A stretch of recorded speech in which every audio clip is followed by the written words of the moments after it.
Hello everybody and welcome back to the second episode of my series booking All Japan Pro Wrestling here on Total Extreme Wrestling 2020. I hope you've all had a good day. We are here for the Summer Action Series, headlined by two title matches. First up, Akira Francesco, the winner of All Japan's Junior Battle of Glory tournament, will challenge the new World Junior Heavyweight Championship holder Koji Iwamoto for his title. It will be Iwamoto's first defense, or should I say Iwamoto will attempt his first defense. And then in our main event, we have a hardcore match where Shuji Ishikawa will attempt his first defense of the Gaora TV Championship against Yuko Miyamoto. Now, I did get a warning from my road agent that a hardcore match might not be the best idea due to our product. However, initially it wasn't even a hardcore match that I had in mind. I wanted to do a death match, but Ishikawa said that he wouldn't do one, so I thought a hardcore match would be the best compromise, and if it tanks due to the product settings, then I guess we know to avoid those type of stipulations in the future. But much like modern All Japan, I want to continue to branch out and do new things, and with the Gaora TV Championship,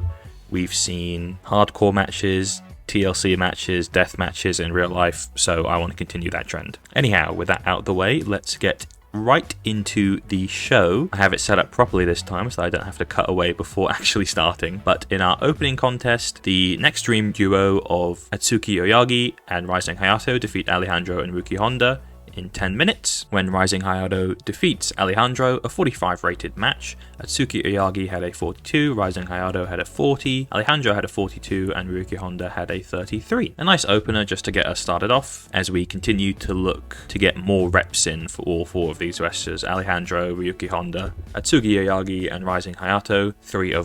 Four of our youngest roster members who will only continue to get better. And in between shows, Tajiri took Rising Hayato under his wing as a protege, so hopefully that will only continue to boost Rising Hayato's development. In our second matchup of the evening, we see Fuminori Abe and Kohei Sato defeat Black Mansuri and Takao Omori in 9 minutes 59 seconds when Kohei Sato pinned Black Mansuri. Kohei had a 55, Abe had a 53, Omori had a 33, and Black Mansuri had a 45. 49 rated match, pretty good for a undercard match. In our third bout of the evening, we see the World Tag Team Championship holders Kento Miyahara and Yuma Ayagi pick up a non-title victory against the Total Eclipse duo of Hokuto Omori and Tajiri in 10 minutes when Yuma submitted Tajiri. I know that Omori and Tajiri were part of the trio that just won the All Japan TV 6-man Tag Team Championships, but we're not going to take those belts too seriously. We're not going to have Kento and Yuma go after those belts now that Yuma has a submission victory over Tajiri. 58 rated match carried by Kento Miyahara's 72. Yuma had a 50, Tajiri had a 40, and Omori had a 43. Then after the match, we see Total Eclipse's Koji Doi and Kuma Arashi run in and beat down Kento Miyahara and Yuma Ayagi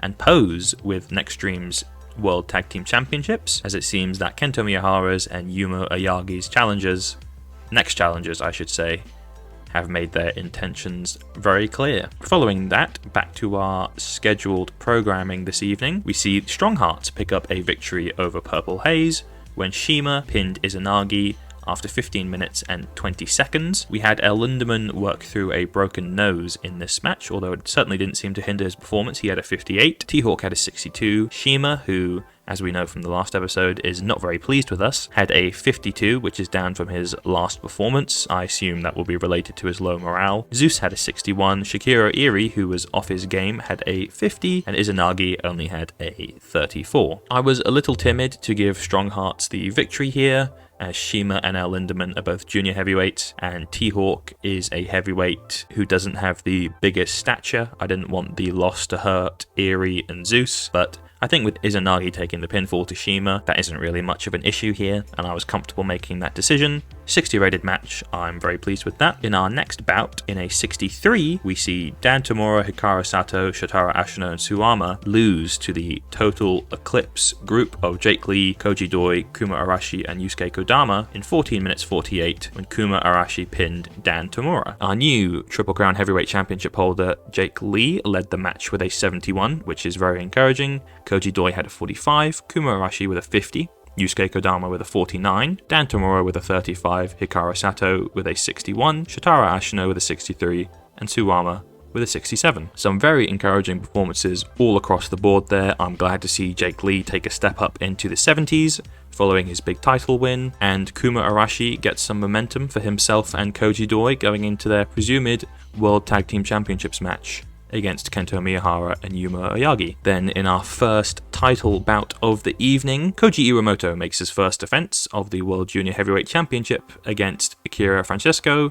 in 15 minutes and 7 seconds by pinfall with a Hurricane Driver. Koji Iwamoto had a 51, Akira Francesco had a 50, all in all for a 56 rated match. I won't lie, I was very tempted to give Akira the win, or possibly have Shima retain against Koji Iwamoto and then give Akira the even bigger win against Shima. However, I do want to protect Iwamoto as our top junior heavyweight. I felt like him taking a second loss to Shima wasn't really an option, so that ruled out the possibility of Shima versus Akira. And following the same train of thought, I didn't want Iwamoto to lose his title on the very first time of asking against Akira. Akira is still very young, and he will certainly have more opportunities at this title in the future, but for right now, we're going to stick to our guns. Iwamoto, who in my opinion is the best junior heavyweight wrestler on All Japan's roster. Then our main event is next. It's a hardcore match.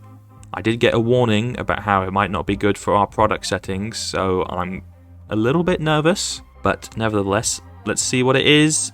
Okay, a 51. I will take that. In 14 minutes and 56 seconds, Shuji Ishikawa defeats Yuko Miyamoto in a hardcore match to make his first defense of the Gaora TV Championship. We can see from their individual performances, it certainly could have been better than a 51. Shuji had a 65 and Miyamoto had a 63, but we can also see the penalty here. This match was a very poor choice for this audience. So I mean, we could continue to do hardcore matches in the future if we really wanted to, but perhaps putting them in the main event slot like I have today won't be so feasible. 51 isn't a catastrophe, but it does sting a little bit knowing that it could have been better given their individual performances. And then we have an angle to end the show in which Shuji Ishikawa announces a new faction. Of course, Ishikawa broke up with Suwama earlier this year, and now he's found himself a new group with Miyamoto, Kohei Sato, and Fuminori Abe. If you have any suggestions for a name, please do leave them in the comments. I think a tentative name that I'm thinking about is something along the lines of Yankee Giant or Yankee Giants. That would be playing off the names of Ishikawa's old tag team with Suwama, the Violent Giants, and then Miyamoto's tag team with Asami Kodaka. They are Yankee to Kenju. But yes, any suggestions, please do leave them in the comments. And unfortunately, only a 39. We've seemed to really struggle with getting segment ratings. This one was rated on Ishikawa's entertainment, and then the overness of Miyamoto, Sato, and Abe. But hey ho, as we found out last show, a poor segment to end the show shouldn't derail the entire rating, and this time we only get a 53, slightly to be expected after the penalty that we got in our main event, and overall I would say it's not as strong as a show as our last one, so I don't think 53 is a disaster or anything. As for who we will praise Shima as we try to get back in his good books. We'll praise Kento, as he was the best performer on the show, and then we'll also praise Jake Lee, because I'm very pleased with him jumping up to a 71 rated performance. Ironically, that's the three people who we praised at our last show. Shima seemed pleased, Kento seemed pleased, and Jake seemed pleased. If we look at the feedback here, we can see that fans thought that the Summer Action Series was excellent, and that the show went down really well, which is great to see. We can also see on the news feed that Edge's contract is expiring with WWE, and AEW has seemingly made the decision not to renew Christian Cage, although I don't think we will be pursuing either of those two in contract negotiations. As for our top 100, yeah, we can see quite the steep drop off from a 68 to a 53, but for me personally, the alarm bells aren't ringing. I knew there was going to be a drop off, and I knew there was a significant risk with having a hardcore match in our main event, so I'm not stressing it too much. And we knew on the first show that Kento and Yuma versus Twin Towers and Jake Lee versus Suwama would be incredible matches, so those are the sort of matches that we would try to space out so they could each be their own main event, but I wanted to stay true to the real life booking and I had them both on the same show just to start the series. That will do it for the second episode. I hope you enjoyed the video. If you did, please consider leaving a like and don't forget to subscribe with the bell icon turned on so you don't miss any future content. And that'll be all from me. Thank you so much for watching, and I'll catch you in the next one. Peace.